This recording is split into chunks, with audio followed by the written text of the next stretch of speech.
Hello everyone, मी प्रियंका सकपाळ तुमचं सर्वांचं आपल्या चॅनलमध्ये खूप खूप स्वागत करते आहे. आज आपण बघणार आहोत मेष राशीसाठी कसं असणार आहे जून 2026. आपण जसं नेहमी जे रेग्युलर व्ह्युअर्स आहेत त्यांना माहिती आहे, आपण नेहमी साई टॅरो, एंजल कार्ड्स हे सगळ्यांनी विचारतो, पण आज आपण जरा वेगळ्या पद्धतीने करणार आहोत. ठीक आहे, बघूया आपण पहिले तुमच्या एनर्जीज कशा असणार आहेत या जून 2026 मध्ये. पैशाचं टेन्शन थोडंसं कॅरी करत आहे का तुम्ही? म्हणजे तुम्हाला तुमचे गोल पण अचीव करायचे आहेत आणि पैशाचं पण टेन्शन आहे. बरं, असं झालंय की तुमच्या खांद्यावर जबाबदारी पण खूप आहेत आणि तुम्हाला त्या डिस्ट्रीब्यूट करायच्या वाटत आहेत, पण कसं करायचं हे सुचत नाहीये. अशा थोड्याशा एनर्जीज तुमच्या जून 2026 मध्ये काही जणांच्या बाबतीमध्ये असणार आहेत. बघूया आपण आता हे सगळं डील करत असताना तुमच्या इतर ॲस्पेक्ट्समध्ये, रिलेशनशिप, फायनान्स, करिअर, बिझनेस या सगळ्यामध्ये घटना कशा घडणार आहेत. बघूया आपण रिलेशनशिपच्या बाबतीमध्ये काय घडणार आहे. Be ready. अचानक एखादी घटना तुम्हाला कळेल कुठून तरी, जिच्यामुळे तुम्हाला ॲक्च्युली फरक पडेल तुमच्या नातेसंबंधांच्या बाबतीत. मेष राशीच्या लोकांच्या जे जवळचे आप्तस्वकीय आहेत त्यांच्या बाबतीत एखादी घटना अशी कळेल जिच्यामुळे तुमचं मन थोडं जे आहे ते नाराज होण्याची शक्यता आहे. वेटिंगचं कार्ड ओव्हर होताना दिसते. सो ज्या गोष्टीची तुम्ही जरी थोडंफार तुमची स्वतःची सोय असली तरी अजून गोष्टी चांगल्या होण्याकडे तुमचा कल कायम असतो. तर त्याच्यासाठी तुम्ही जर काही प्लॅन केले असतील तर ते सक्सेसफुल होणार आहेत आणि त्याचा पडसाद जो आहे तो रिलेशनशिपवर कसा पडणार आहे ते मी तुम्हाला सांगते.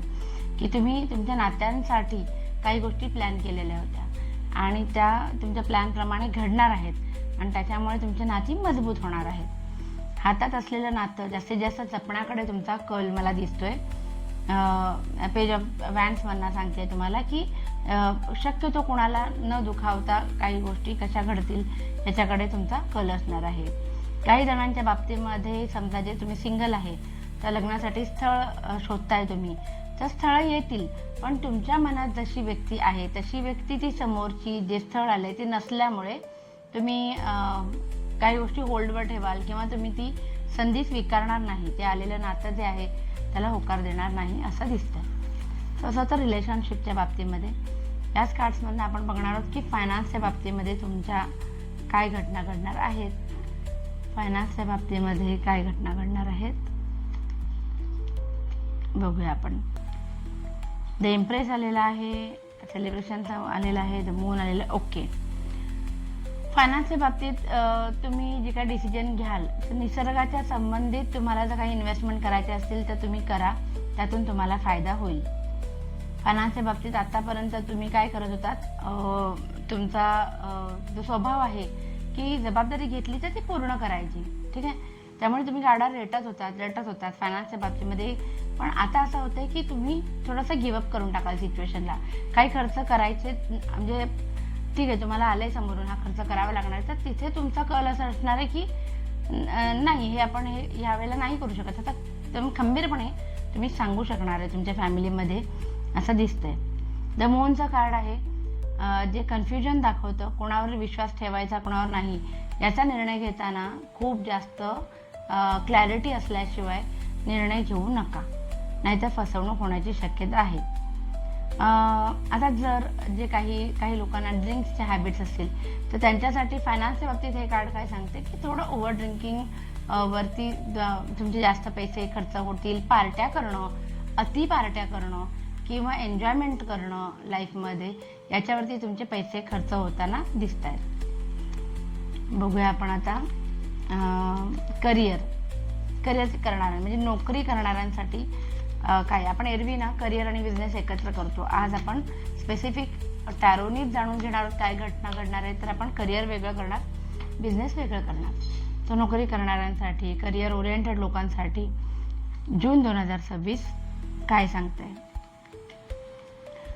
ओके, बऱ्याच गोष्टींवरनं तुम्हाला क्लॅरिटी येणार आहे नव्याने करिअरमध्ये. कारण 2 ऑफ स्वॉर्ड्स आहे जे रिव्हर्स पोझिशनमध्ये आलेलं आहे, जे सांगतं की काही गोष्टींवर तुम्हाला क्लॅरिटी नव्हती की डिसिजन पेंडिंग होता, तो डिसिजन तुम्ही घेणार आहात. बरं, डिसिजनशीच संबंधित अजून एक कार्ड आलेला आहे की हा डिसिजन तुम्ही लॉंग टर्म घेणार आहात, खूप जास्त विचार करून की याचे पडसाद काय होतील पुढे जाऊन भविष्यकाळामध्ये याचा विचार करून तुम्ही ते करिअरमध्ये महत्त्वाचा निर्णय घेणार आहात. बरं, हातात जी संधी आहे तुमच्या तुम्ही उथळ स्वभावाचे नसल्यामुळे हातातली संधी सोडून, म्हणजे हातातली नोकरी सोडून घरी बसून मग अप्लाय करू हा विचार तुम्ही करणार नाही. आता जे आहे ते सुद्धा सांभाळायचंय आणि नवीन सुद्धा शोधायचंय. अशी एक तुमची तुमचा कल जून 2026 मध्ये असणार आहे. बघूया आपण आता हे काळ आपल्याला काय सांगतं.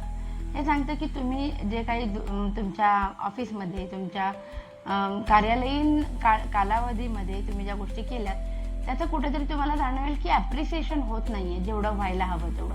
त्याच्यामुळे मन थोडंसं नाराज होण्याची शक्यता आहे. सो नोकरी करणाऱ्यांसाठी मिक्स फिलिंग्स होत्या की काहीतरी डिसिजन घेणार आहे तुम्ही, पण जरी ऑफिसमध्ये असं तुम्हाला लक्षात आलं की आपण किती केलं तरी त्याचं ॲप्रिसिएशन होत नाहीये, तुम्ही नोकरी सोडून कुठलाही डिसिजन घेणार नाही. हातात नोकरी असताना 4 ठिकाणी अप्लाय कराल, पण नोकरी सोडून काही महत्त्वाचा डिसिजन तुम्ही घेणार नाही. बघूया आपण आता जे बिझनेस करतात मेष राशीचे लोक, त्यांना घेऊन कसा असणार आहे. बिझनेस करणाऱ्यांसाठी कसा असणार आहे. वा, ओके. ओके, सगळ्यात पहिली गोष्ट, कोणावरही विश्वास ठेवायचा नाही. हे कार्ड आलं की आता पाठ झालं असेल तुम्हाला की कोणावरही विश्वास ठेवायचा नाही. ठीक आहे. बिझनेसमध्ये पैसे द्यायचे नाही किंवा कोणाला पार्टनर बनवायला घ्यायचं असेल नाही, आता या महिन्यामध्ये कुठलाही महत्त्वाचा डिसिजन घेऊ नका. हे कार्ड सांगते की तुम्हाला थोडंफार असं वाटलं असेल की मी या दिशेने प्रयत्न करतोय पण मला यश मिळत नाहीये. जसं करिअरवाल्यांना आलं होतं की त्यांनी किती केलं तरी त्याचं ॲप्रिसिएशन नाही होत, तसं बिझनेसवाल्यांचं होतं की ते मेहनत करतात पण तेवढे रिटर्न नाही आहेत. मग आता त्यांच्यासाठी काय मेसेज आहे की थोडंसं स्वतःला पुश करा. जिथे वाटतं की इथे नाही करायचं आता, इथे काय आपलं होत नाही, तिथे थोडंसं पुश केलं तर तुम्हाला खूप फायदा होईल. बरं, तुमचा अप्रोच कसा असायला हवा या बिझनेस करताना, तर खूप ट्रेडिशनल अप्रोच असायला हवा. ठीक आहे. म्हणजे जे पारंपरिक पद्धतीने चालत आलेल्या आहेत गोष्टी त्या करा. आता नव्याने बिझनेस चालू करणार असाल तर त्याच्यातही लक्षात घ्या की जो बिझनेस म्हणजे तुमचा वडिलोपार्जित आहे तर तो चालवा, किंवा ट्रेडिशनल पद्धतीने करण्यासारख्या ज्या गोष्टी आहेत त्या करा. मॉडर्न वेज पण असतात आणि जुने आपल्या पद्धती पण असतात, तर जुन्या पद्धतीने कराल तर त्याच्यात फायदा होईल. पण नाईट ऑफ कप्स आहेत, सो खूप चांगली एखादी गुड न्यूज येणार आहे. पैसा अडका येईल, नवीन प्रपोजल्स येतील. सो चांगलं कार्ड आलंय. नवीन प्रपोजल येतील ही चांगली गोष्ट आहे, पण जे हे कार्ड आलं होतं आपल्याला कोणावर विश्वास ठेवू नये, तर तेवढं जरा सावध राहा आणि मग डिसिजन घ्या असं दिसतंय. बघूया आपण आता जे स्टुडंट्स आहेत आपले त्यांच्यासाठी कसा असणार आहे हा महिना. स्टुडंट्ससाठी कसा असणार आहे महिना. अरे वा, शिक्षण घेता घेता नोकरी पण करता आली तर असा विचार तुमच्या मनामध्ये जून महिन्यामध्ये येऊ शकतो. प्रगती होताना दिसते. घरच्यांचा पण पाठिंबा छान असणार आहे. तुम्हाला जर काही नवीन शिकायचं आहे तर आर्थिक गोष्टींच्या बाबतीत तुमचे आई वडील जे काही बुजुर्ग लोक आहेत तुमच्या घरामध्ये ते तुम्हाला सपोर्ट करतील, कारण तुमचं असं थोडंसं मत होतंय की आपण शिक्षण घेता घेता काय काय कमवलं पाहिजे, 4 पैसे कमवले पाहिजेत. बरं, हेल्थच्या बाबतीमध्ये स्टुडंट साठी कोणताही प्रॉब्लेम होणार नाही असं दिसतंय, जी एक जमेची बाजू आहे.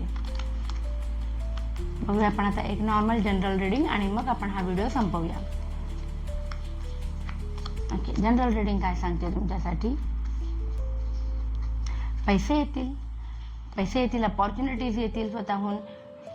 लक तुम्हाला फॉलो करेल मेष राशीच्या लोकांसाठी. 2 किंवा 2 पेक्षा जास्त ठिकाणहून सुद्धा पैसे येण्याची शक्यता आहे. आता काही जणांच्या बाबतीत हेच कार्ड आहे ना, मी वेगळं वाचू शकते की 2 गोष्टी एका वेळेला सांभाळायला जाल तर त्याच्यात तुमची फक्त कसरत होईल, मनाला शांती नाही मिळणार. तर ती एक गोष्ट तुमच्या बाबतीत घडू शकते. तर डेव्हिल आलेला आहे, सो अनावश्यक खर्च होण्याची शक्यता आहे. व्यसन असेल एखाद्या व्यक्तीला तर ते वाढण्याची शक्यता आहे. किंवा काही डिसिजन तुम्ही असे घ्याल जे तुमचे आउट ऑफ पॉझिटिव्हनेस असतील की हे मला पाहिजेच आहे, मग ते योग्य असू दे नको असू दे तुम्हाला ते करायचंच आहे असा थोडासा ॲटिट्यूड तुमचा असणार आहे. बरं, त्यात भर आहे किंग ऑफ स्वॉर्ड्सची, जो कधीच कोणाचा ऐकत नाही, ज्याला स्वतःचेच निर्णय दुसऱ्यांवर लादायची सवय असते. अर्थात खूप जास्त एक्सपिरियन्स, तुमचा लाईफ एक्सपिरियन्स असतो. ठीक आहे, पण त्यांनी काय होतं कधी कधी ना तुमच्याबद्दलचं मत समोरच्याचं बदलू शकतं. तेवढी एक बाजू सांभाळली तर ओव्हरऑल सगळं चांगली गोष्ट आहे. असं होतं आपलं राशी भविष्य मेष राशीसाठी. आवडलं असेल तर प्लीज लाईक, शेअर आणि सबस्क्राईब करा आणि आपली फॅमिली अशीच वाढत राहू दे. Thank you so much. बाय.